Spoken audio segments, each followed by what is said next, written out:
warahmatullahi wabarakatuh. Kami dari kelompok 13 akan memaparkan materi tentang metode-metode pemahaman hadis. Sebelum kita melangkah kepada materi, mari kita perkenalan terlebih dahulu.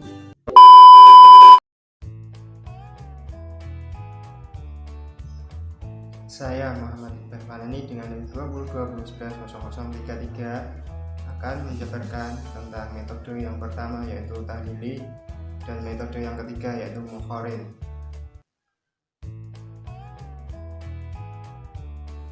Assalamualaikum warahmatullahi wabarakatuh.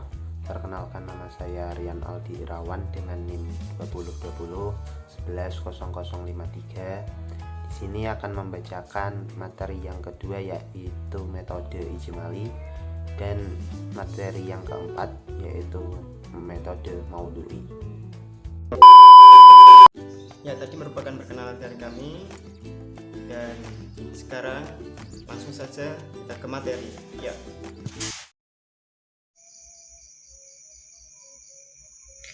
Metode tahlili adalah metode yang menjelaskan hadis-hadis Nabi dengan memaparkan segala aspek yang terkandung dalam hadis tersebut, serta menerangkan makna-makna yang tercakup di dalamnya sesuai dengan kecenderungan dan keahlian pensyarah. Ciri-ciri metode tahlili. Yang pertama, pensyarah yang dilakukan menggunakan pola menjelaskan makna yang terkandung di dalam hadis secara komprehensif dan menyeluruh.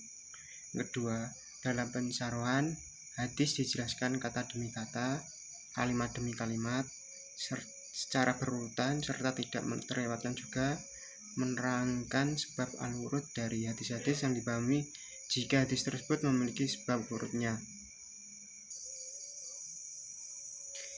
Yang ketiga, diuraikan pula pemahaman-pemahaman yang pernah disampaikan oleh para sahabat, tabi'in, dan para ahli syarah hadis lainnya dari berbagai disiplin ilmu.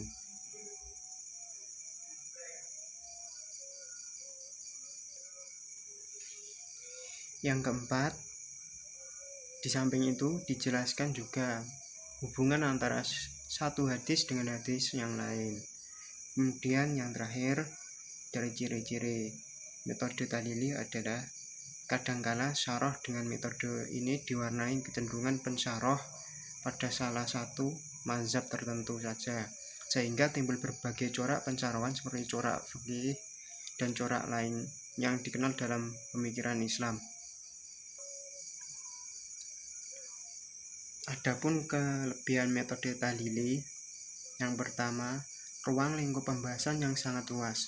Metode ini dapat mencangkup berbagai aspek seperti kata, frasa, kalimat, sebab al-wurud, dan munasabah internal, dan lain sebagainya. Kemudian yang kedua, memuat berbagai ide dan gagasan. Berarti bisa memberikan kesempatan yang sangat longgar kepada pensyarah untuk menuangkan ide-idenya atau gagasan-gagasan yang pernah dikemukakan oleh para ulama.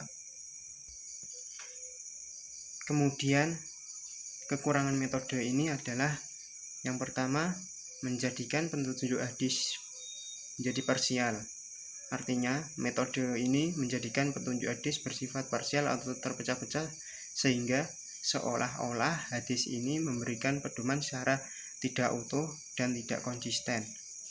Karena syarah yang diberikan pada hadis lain yang sama karena kurang memperhatikan hadis lain yang mirip atau sama redaksinya.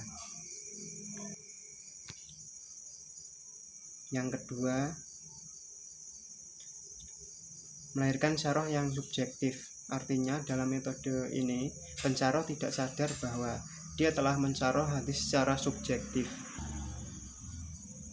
Dan tidak mustahil pula ada di antara mereka yang mensyarah hadis sesuai dengan kemauan pribadinya tanpa mengindahkan kaidah-kaidah atau norma yang berlaku. Assalamualaikum warahmatullahi wabarakatuh.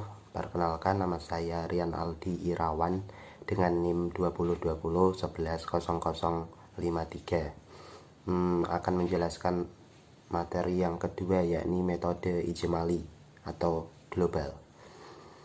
Metode ijmali adalah menjelaskan atau menerangkan hadis-hadis sesuai dengan urutan dalam kitab hadis yang ada dalam Al-Kutub Al-Sittah secara ringkas, tapi dapat mempresentasikan literal hadis dengan bahasa yang mudah dimengerti dan gampang untuk dipahami. Adapun ciri-ciri metode ijmali antara lain: yang pertama, pensyarah langsung melakukan penjelasan hadis dari awal sampai akhir tanpa perbandingan dan penetapan judul. Yang kedua yaitu penjelasannya umum dan sangat ringkas. Yang ketiga yaitu pensyarah tidak memiliki ruang untuk mengemukakan pendapat sebanyak-banyaknya. Namun demikian, penjelasan terhadap hadis-hadis tertentu juga diberikan agak luas, tetapi tidak seluas metode tahlili. Kelebihan metode ijmali antara lain, yakni yang pertama ringkas dan padat. Metode ini terasa lebih praktis dan sangat singkat sehingga dapat segera diserap oleh pembacanya. Syarah tidak bertele-tele, sanad dan kritik matan sangat minim. Yang kedua yaitu bahasanya mudah. Pensyarah langsung menjelaskan kata atau maksud hadis dengan tidak mengemukakan ide atau pendapatnya secara pribadi. Adapun kekurangannya antara lain yang pertama, menjadikan petunjuk hadis bersifat parsial. Metode ini tidak mendukung pemahaman hadis secara utuh dan dapat menjadikan petunjuk hadis bersifat parsial atau tidak terkait satu dengan yang lain, sehingga hadis yang bersifat umum atau samar tidak dapat diperjelas dengan hadis yang sifatnya rinci. Yang kedua, tidak ada ruang untuk mengemukakan analisis yang memadai. Metode ini tidak menyediakan ruangan yang memuaskan berkenaan dengan wacana pluralitas. Metode Mukharin.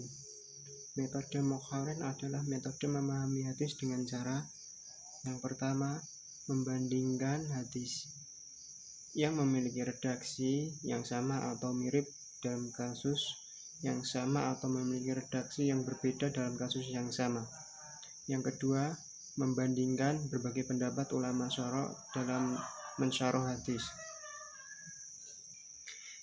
Ciri-ciri metode Mukharin yaitu yang pertama, membandingkan analisis redaksional dan perbandingan riwayat-riwayat, kandungan makna dari masing-masing hadis yang diperbandingkan.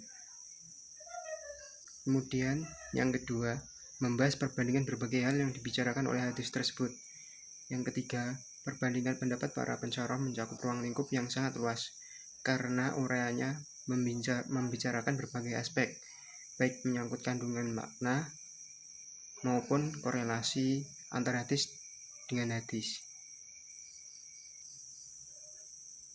Adapun kelebihan metode Mukharin ini, yaitu yang pertama, memberikan wawasan pemahaman yang relatif lebih luas kepada para pembaca bila dibandingkan dengan metode lain. Kemudian yang kedua, membuka pintu untuk selalu bersikap toleran terhadap pendapat orang lain yang jauh lebih berbeda. Kemudian yang ketiga, pemahaman dengan metode Mukharin sangat berguna bagi mereka yang ingin mengetahui berbagai pendapat tentang sebuah hadis. Yang keempat, pensyarah didorong untuk mengkaji berbagai hadis serta pendapat-pendapat para pensyarah lainnya. Kemudian ada juga kekurangan metode Mukharin ini, yaitu yang pertama, metode ini tidak relevan bagi pembaca tingkat pemula. Artinya, pembahasan yang digunakan terlalu luas, sehingga sulit untuk menentukan pilihan. Kemudian yang kedua, metode ini tidak dapat diandalkan untuk menjawab permasalahan sosial yang berkembang di tengah masyarakat, karena pensyarah lebih mengedepankan perbandingan daripada pemecahan masalah. Yang ketiga, ini adalah kekurangan yang terakhir. Metode ini terkesan lebih banyak menelusuri pemahaman yang pernah diberikan oleh mama daripada mengumumkan pendapat baru. Sekian dari saya. Terima kasih. ke materi yang keempat, yaitu metode maudhu'i atau tematik. Metode maudhu'i hadis yaitu suatu metode menghimpun hadis sahih yang topik pembahasannya sama. Dengan demikian, hal-hal yang syubhat dapat dijelaskan dengan hal-hal yang muhkam. Hal-hal yang mutlak dapat dibatasi dengan hal yang muqayyad atau terikat, dan hal-hal yang bermakna umum dapat ditafsirkan oleh hal-hal yang bermakna khusus, sehingga makna yang dimaksud oleh subjek tersebut menjadi jelas dan tidak bertentangan. Adapun kelebihan metode maudhu'i adalah metode maudhu'i dapat diandalkan untuk memecahkan permasalahan yang terdapat dalam masyarakat, karena metode ini memberikan kesempatan kepada seseorang untuk berusaha memberikan jawaban bagi permasalahan tersebut yang diambil dari petunjuk-petunjuk Al-Quran dan hadis. Di samping memperhatikan penemuan manusia sebagai hasilnya, banyak bermunculan karya ilmiah yang membahas topik tertentu menurut perspektif Al-Quran dan hadis. Contohnya, perempuan dalam pandangan Al-Quran dan hadis, dan lain-lain. Adapun kekurangan metode maudhu'i, yakni kekurangannya ialah metode ini terikat pada tema yang telah ditetapkan dan tidak membahas lebih jauh hal-hal di luar tema tersebut, sehingga metode ini kurang tepat bagi orang yang menginginkan penjelasan yang terperinci mengenai suatu hadis dari segala aspek. Terima kasih. Demikian pemaparan dari kelompok 13. Apabila ada kesalahan mohon dimaafkan yang sebesar-besarnya. Wassalamualaikum warahmatullahi wabarakatuh.